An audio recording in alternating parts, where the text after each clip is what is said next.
Back to my another video and I hope you all are doing great. और मैं भी बिल्कुल ठीक हूँ। सो दोस्तों, आज का वीडियो हम देखने वाले हैं। बेसिकली ये वीडियो जो है वो बहुत ज़्यादा इंटरेस्टिंग होने वाली है और उसका रीज़न ये है कि ये रामायण से रिलेटेड होगी। बहुत सारे ऐसी चीज़ें होती हैं, जो फैक्ट्स होते हैं, जो बहुत सारे लोग नहीं जानते हैं। सो रामायण वैसे बहुत सारे लोगों ने सुनी भी है, देखी भी है। और क्योंकि इंटरनेट का जो है वो अब आजकल जो सिस्टम चल रहा है उसमें सब लोग ही ये चीज़ें देख रहे होते हैं, इनसे आइडिया होता है क्या हो रहा है। लेकिन उसमें कुछ ऐसे फैक्ट्स होते हैं जो बिहाइंड द स्टोरी होते हैं, जो कि हमें नहीं पता होता एक्चुअली। तो यही चीज़ें जो हैं वो आज हम जानेंगे इस वीडियो के थ्रू, जो कि इसमें कुछ फैक्ट्स हैं। चलते हैं, वीडियो देखते हैं और ये फैक्ट्स क्या हैं वो हमें जानने को मिलेंगे इस वीडियो के थ्रू। So let's start.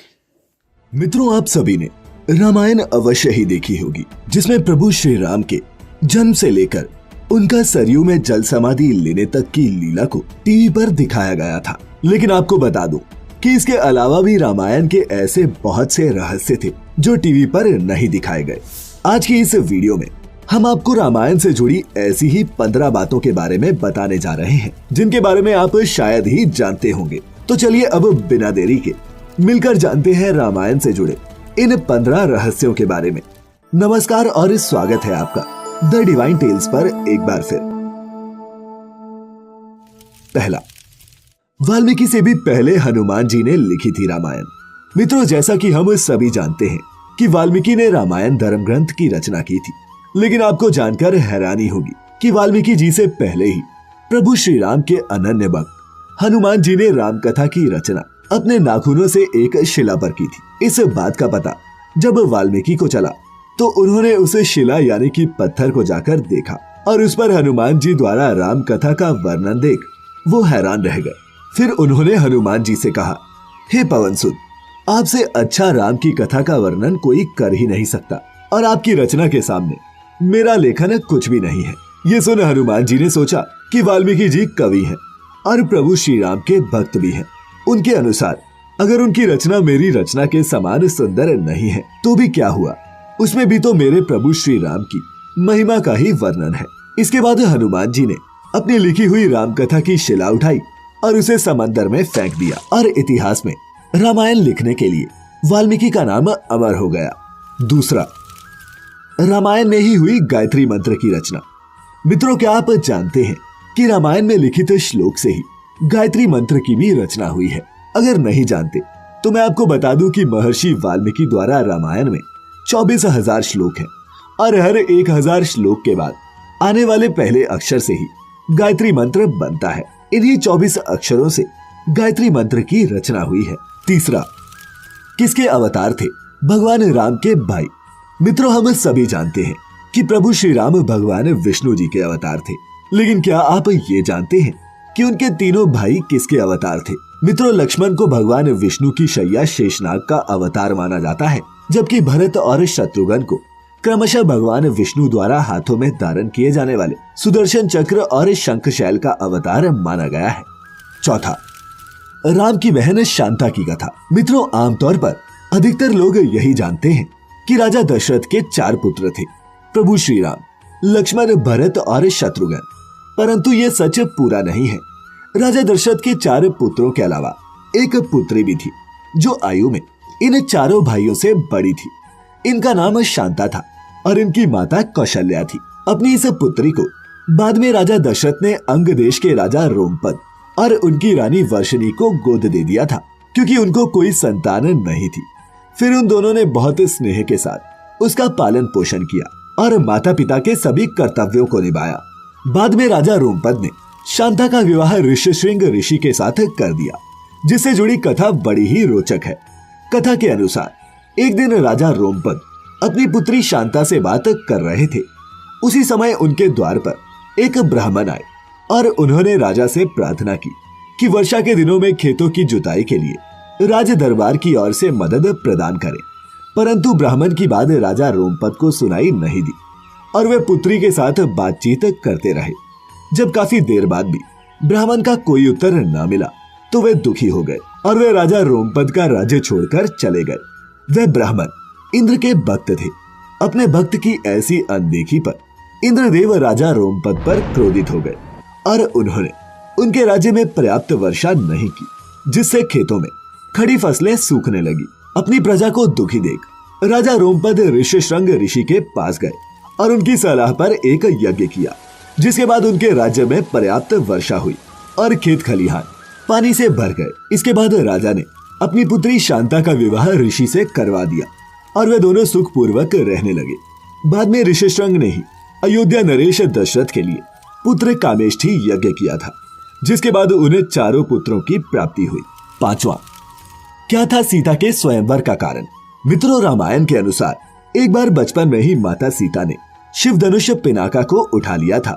ये देख मिथिला नरेश राजा जनक ने उसी समय ये तय कर लिया था कि वे अपनी पुत्री का विवाह ऐसे वीर से करवाएंगे जो इस शिव धनुष को मेरी पुत्री की तरह आसानी से उठा सके। यही कारण था सीता के स्वयंवर में यही शर्त रखी गई, और जो उस शिव धनुष को उठा पाया उसी ने सीता से विवाह भी किया। और जैसा कि आप सभी जानते हैं कि भगवान राम ने ही उस शिव धनुष को उठाकर माता सीता से विवाह किया था। 6, रावण भी पहुंचा था सीता के स्वयंवर में।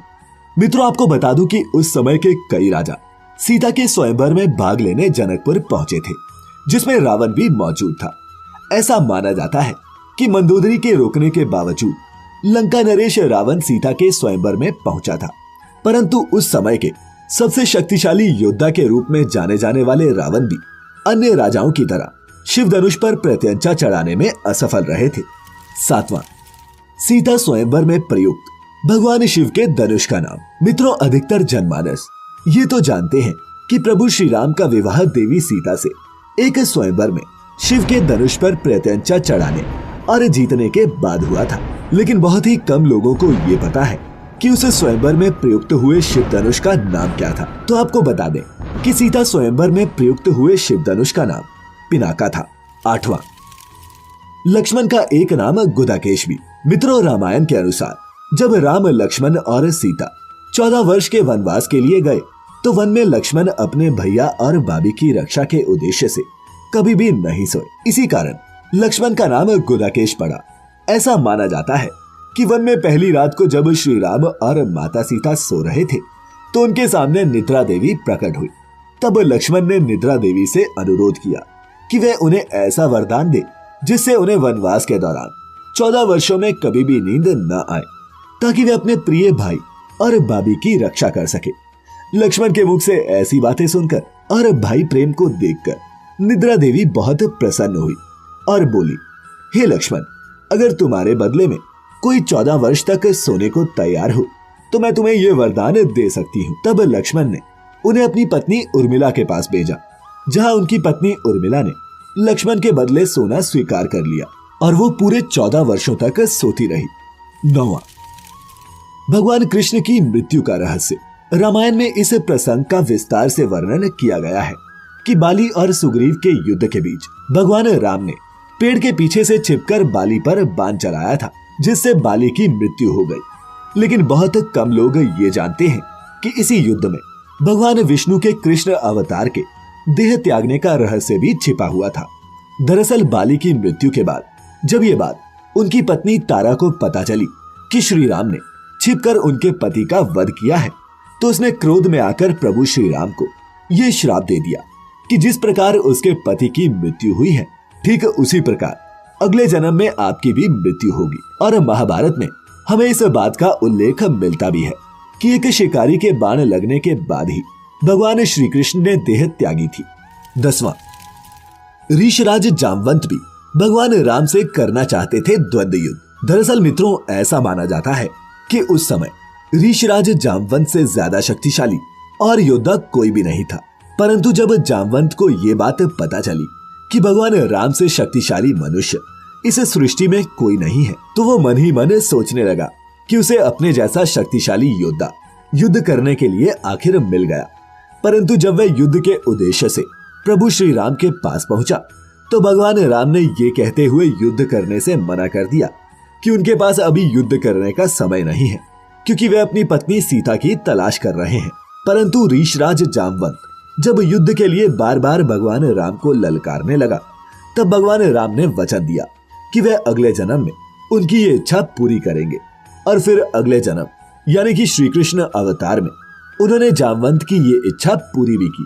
11वां, ब्रह्मचारी होने के बावजूद भी था हनुमान जी का एक पुत्र। मित्रों, हनुमान जी के बेटे का नाम मकरध्वज है। हनुमान जी का ये बेटा एक शक्तिशाली मछली से पैदा हुआ था। ये तब हुआ जब लंका को पूरी तरह जलाने के बाद भगवान हनुमान अपनी पूंछ को समंदर में डुबा रहे थे। ऐसा माना जाता है कि उस समय मकरध्वज नाम की मछली ने उनका पसीना निगल लिया, जिसके बाद ही उनके पुत्र मकरध्वज का जन्म हुआ। 12वां, रावण का नाम कैसे पड़ा? मित्रों, रावण को पहले दशानन के नाम से जाना जाता था। रावण बहुत बड़ा शिव भक्त था और लंका के राजा बनने के बाद एक बार वह भगवान शिव से मिलने उनके निवास स्थान कैलाश पर्वत पहुंच गया। परंतु जब कैलाश पहुंचा तो द्वार पर शिवजी के द्वारपाल नंदी ने उसे रोक दिया, क्योंकि उस समय भगवान शिव ध्यान में थे। पहले तो रावण को बहुत क्रोध आया, परंतु अपने क्रोध को शांत करते हुए और अपनी भक्ति भावना को साबित करने के लिए वह कैलाश पर्वत को ही उठाने लगा, जिस वजह से कैलाश पर्वत हिलने लगा और भगवान शिव का ध्यान भंग हो गया। वह क्रोधित हो उठे और फिर उन्होंने अपना पैर पर्वत पर टिका दिया। भगवान शिव के ऐसा करने से रावण के हाथ की कुछ अंगुलियां पर्वत के नीचे दब गई, जिससे उसे असहनीय पीड़ा होने लगी। परंतु अपने आराध्य देव भगवान शिव को प्रसन्न करने के लिए इस अवस्था में भी उसने तांडव मंत्र का उच्चारण जोर जोर से किया। ये देख भगवान शिव हैरान रह गए और सोचने लगे कि इतने कष्ट में होते हुए भी मुझे शांत करने के लिए कोई साधारण मनुष्य तांडव कैसे कर सकता है। फिर वह दशानन के पास आए और उसकी भक्ति देखकर उन्होंने ही दशानन को रावण नाम दिया, जिसका अर्थ होता है ऐसा व्यक्ति जिसकी दहाड़ तेज हो। 13वां, रावण ने की थी भगवान राम की मदद। मित्रों, ये तो हम सभी जानते हैं कि रावण ने माता सीता का अपहरण किया था, जिसके बाद भगवान राम ने उसका वध किया। लेकिन क्या आप जानते हैं कि एक बार प्रभु श्री राम को भी रावण की सहायता की आवश्यकता पड़ी थी।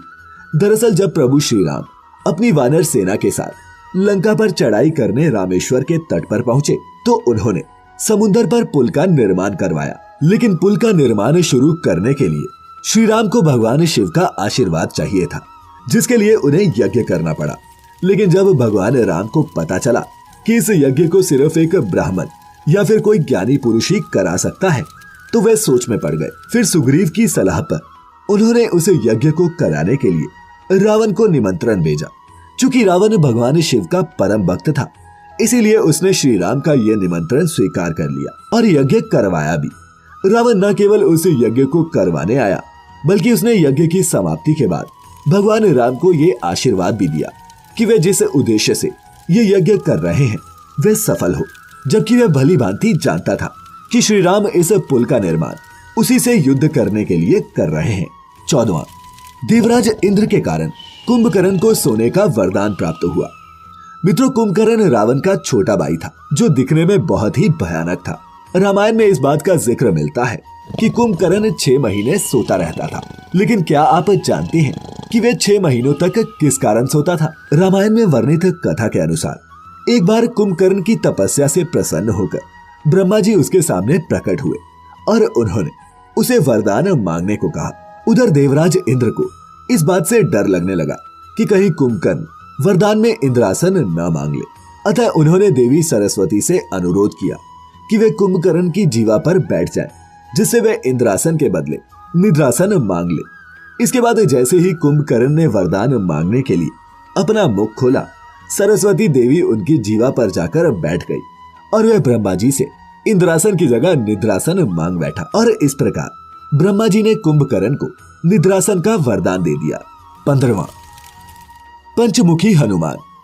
मित्रों, लंका युद्ध के दौरान रावण का भाई अहिरावण राम और लक्ष्मण का अपहरण कर उन्हें पाताल लोक ले गया था। फिर उनको खोजते हुए हनुमान जी भी पाताल लोक जा पहुंचे, लेकिन द्वार पर उनको अपने ही पुत्र मकरध्वज से युद्ध करना पड़ा, जो उस समय पाताल लोक के द्वार पर पहरा दे रहा था। अपने पुत्र को हराने के बाद जब हनुमान जी पाताल लोक पहुंचे तो उन्हें पता चला कि अहिरावण की जान 5 दिशाओं में रखी हुई दीपों में बसती है और उसका वध करने के लिए इन 5 दियों को एक साथ बुझाना जरूरी है। और इसी समय हनुमान जी ने अपना पंचमुखी रूप धारण किया, जिसमें से एक सिर वराह का, एक नरसिंह का, एक गरुड़ का, एक हाग्र का और एक हनुमान जी का खुद का था। इस पंचमुखी हनुमान से हनुमान जी ने एक साथ 5 दीपों को बुझा दिया और फिर वहां से भगवान राम और लक्ष्मण जी की जान बचाई। तो मित्रों, क्या इस वीडियो को देखने से पहले आप रामायण के इन रहस्यों के बारे में जानते थे? अगर हाँ तो हमारे साथ नीचे कमेंट्स जरूर साझे करें। साथ ही ऐसी ही और भी आध्यात्मिक और धार्मिक वीडियोस देखते रहने के लिए सब्सक्राइब करना ना भूलें the divine tales YouTube channel, और फेसबुक पर देखने वाले लाइक करें हमारा Facebook page the divine tales Hindi. फिलहाल आज के लिए बस इतना ही। अब इजाजत दें। आपका बहुत बहुत शुक्रिया। ये वीडियो थी रामायण से रिलेटेड और इसमें कुछ फैक्ट्स थे जो कि रामायण से रिलेटेड थे और बहुत ज़्यादा इंटरेस्टिंग थे। और टू बी ऑनेस्टली मुझे इसमें इतनी ज़्यादा आइडिया नहीं था और ये सारी चीज़ें तो बिल्कुल भी नहीं पता थी, क्योंकि हमने जो वीडियोस देखी हैं नॉर्मली वो बहुत ज़्यादा सिंपल, मतलब कि एक स्टोरी के टाइप देखी हैं, लेकिन उसके पीछे के बहुत सारे फैक्ट्स हैं जो कि हमें पता ही नहीं थे। क्योंकि हम अगर सेपरेट करके हम वॉच करेंगे तो हमें बहुत कुछ उसमें जानने को मिलेगा।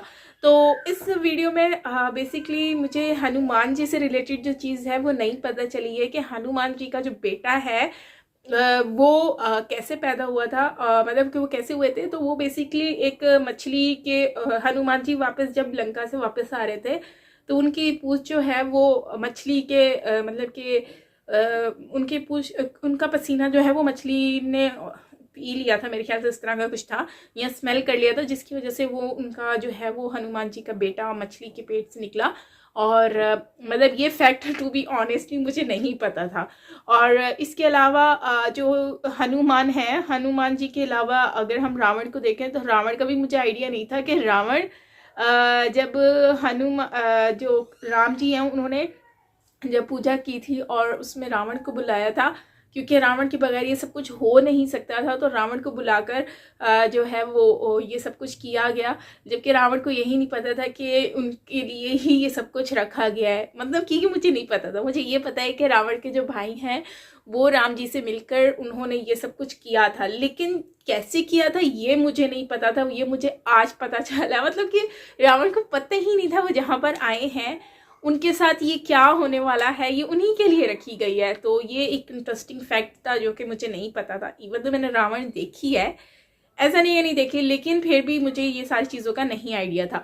तो इसके अलावा जो है वो जो सीता माँ है उनको, उनके साथ उनका जब शादी के लिए बात की जा रही थी, तो क्योंकि वो सबसे खूबसूरत थी तो वहाँ पर राम जी भी आए हुए थे, सब आए थे, तो धनुष तोड़ा गया था, मतलब कि वो लोग सब तोड़ रहे थे, नहीं टूटा, तो राम जी से टूट गया था, ठीक है ना।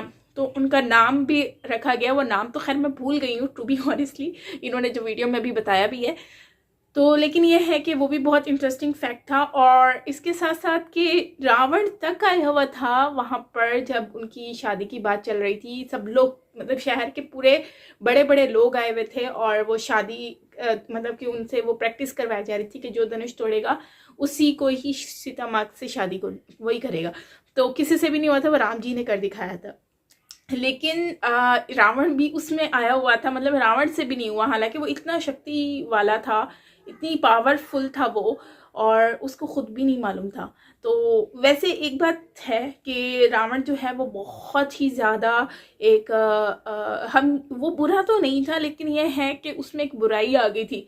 जैसे शिव जी से रिलेटेड भी बातें हमें पता चली कि शिव जी जो है उनको, रावण जो है वो एक शिव जी का बहुत ही ज़्यादा चाहते थे और वो मानते थे। जैसे हनुमान जी जो हैं वो राम जी को बहुत ज़्यादा उनको करते थे, तो उसी तरह से ही इनके साथ भी हुआ। तो वो जो रावण है मतलब रावण ने जो है वो उनसे मिलने आए राम जी शिव जी से।